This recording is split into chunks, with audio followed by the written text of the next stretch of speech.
Hey everybody, welcome to XP Exotics where we talk about all things cold-blooded. My name is Xavier and I am going to introduce my 3 snakes I have today in my care. I've had snakes since I was 6 years old. I had colubrids, different types of pythons and boas, but currently I only have 3 species in my care. Currently right now I'm holding Oleki, my olive python. He is a new addition to my squad, or I guess my collection you can call it. I got him about a week ago. He's still currently in quarantine. He was born in May, eating frozen thawed mice. A cool fact about olive pythons is that they look so smooth because they have a high mid-dorsal scale count from 61 to 72 scales. If you can see on the camera, he is pretty smooth. And you'll see compared to my other snakes, he looks a lot smoother than them due to that high dorsal body scale count. But yeah, he's a great snake. He's very inquisitive, never even tried the bite. I wouldn't say they're for beginners because they do get quite big. The only thing that's bigger than them in Australia are scrub pythons, so they do get a good size. And there actually was a video of an olive python eating a crocodile. So they do get good size and they can eat quite big meals.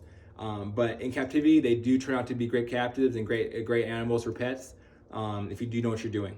This is Gerwie, my bredls python, or it depends where you're from. If you're from Australia, they're called Centralian pythons.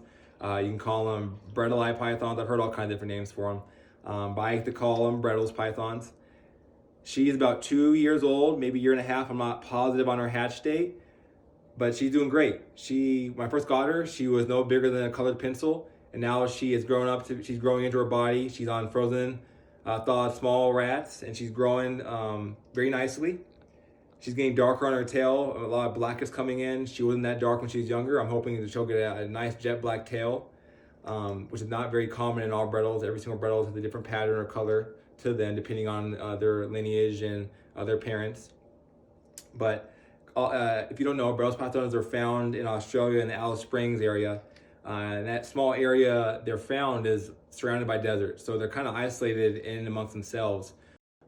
So that was Gerwie, my bredls python. Now let me go get Aurelian, my tiger mochino reticulated python. All right, so here's Aurelian, my tiger mochino reticulated python. He's around 6 feet long, and I got him earlier this year. He is currently being housed in an Animal Plastics T65, and the herp stat is set at 88 degrees in the hotspot, and that makes it a temperature fluctuation of around 78 degrees on the cool spot. And then at night, I have the hot spot set to 78 degrees, and then the cool spot fluctuates around 70, 72 degrees. So he's a nice temperature gradient throughout his cage to thermoregulate throughout the day and night.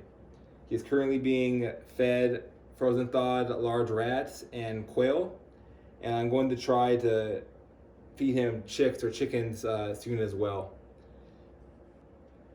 So I will make a video of him in the future just by himself, because I feel like reticulated pythons should have their own video. They're such big snakes, so it makes sense to make a bigger video because he isn't a personality for everybody. So stay tuned in the future. I will have a video just of him with his cage and all the facts about reticulated pythons and what I do for his care on a day-to-day basis. But thank you so much for watching, and please stay tuned for the other videos I have in the future. Thank you. Bye.